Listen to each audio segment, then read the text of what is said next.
ఇంకా విచిత్రం, నాకు ఇంకా గమ్మత్ అనిపించింది ఆయన. అధ్యక్ష, ఆయన ఏమైనా స్వాతంత్ర ఉద్యమం చేసి జైలుకు పోయింది అధ్యక్ష?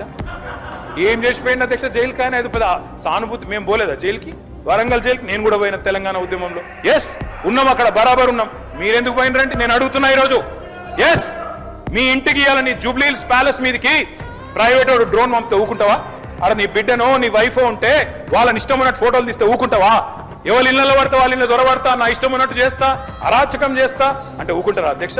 ఇది పద్ధతేనా అధ్యక్ష? అంటే మీ కాడికి వచ్చేవరకే కుటుంబాలు, మీ కాడి కొరకు వచ్చేవరకే భార్య పిల్లలు, వేరే వాళ్ళకి లేరా అధ్యక్ష భార్య పిల్లలు? మీరు ఆనాడు ఇష్టం ఉన్నట్టు మాట్లాడినప్పుడు, లేని రంకులు అంటగట్టినప్పుడు, ఇష్టం ఉన్న సంబంధాలు మాట్లాడినప్పుడు ఆ రోజు లేవా నీతులు?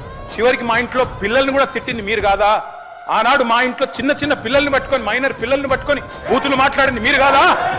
మీరేదో పెద్ద సానుభూతి కోసం మాట్లాడితే ఏం పని చేసిపోయినా మీరు జైలు. అయినా నేను అడుగుతున్నా, ముఖ్యమంత్రి గారు నేను అడుగుతున్నా, అధ్యక్ష జైలుకి ఎవరు పంపుతారు అధ్యక్ష? ప్రభుత్వాలు పంపుతాయా? కోర్టులు పంపుతాయి. కోర్టులో మీరు ఛాలెంజ్ చేసినారు, నన్ను రిమాండ్కి పంపొచ్చు అని మీ లాయర్లు అడిగినారు. కోర్టు కాదు, మీరు జైలుకే పోవాలని చెప్పింది. మేమేం చేస్తాం దాన్ని? రిమాండ్కు పంపేది మేం కాదు సార్, మీరు కాదు. ముఖ్యమంత్రి గారు హుంకరిస్తున్నారు. నేను అనుకుంటే అక్కడ ఎవరు మిగిలరు. నువ్వు ఏమనుకున్నా ఏం ఫరకు పడదు, నువ్వు ఏం చేసుకున్నా ఏం ఫరకు పడదు.